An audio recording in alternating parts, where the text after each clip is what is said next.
So as we're looking around at these systems, you should be not only just noticing what's going on with the ecological area, but also the built elements as well, the constructed elements as well. Right here, what's going on is we added some cobble, right? So we've added some rocks initially to help stabilize this area, to help raise the area up, added some sediment and soils on top of it.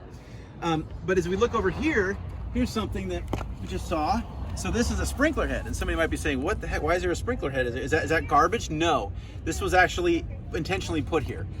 So when we first do these restorations, you can imagine this. Imagine this area being devegetated or mostly devegetated. Early on, we need to get those plants established, right? Early on, there isn't a lot of shade from other neighboring plants, etc. So usually when we do a planting, we have to water that area in. And by watering it in, that obviously means as soon as we put the plants in, we want to water them. But it also means we want to irrigate them for some period of time in most situations.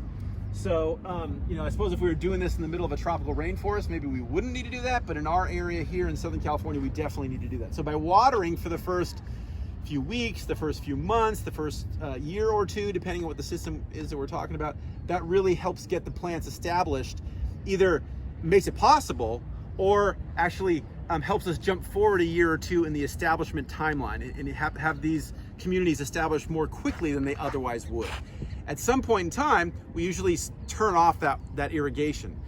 You could come in and rip out all that irrigation, which in some cases that's totally appropriate, but in others, it might not make a whole lot of sense. It might be more difficult. You might actually disturb the plant community to rip out those old irrigation systems. So in those cases, you simply usually just turn them off, cap the ends of the pipes, and usually leave, or oftentimes leave the irrigation system in place. So you might, even though this has been, let's see, 7 years since we had the official opening of this part of the restoration, the most recent part of this most recent restoration, the stuff is still here.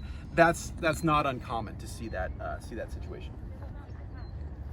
And here, just real quickly, is we're almost to the beach, and here you can see a much more conspicuous area of abandoned irrigation on this edge of the lagoon.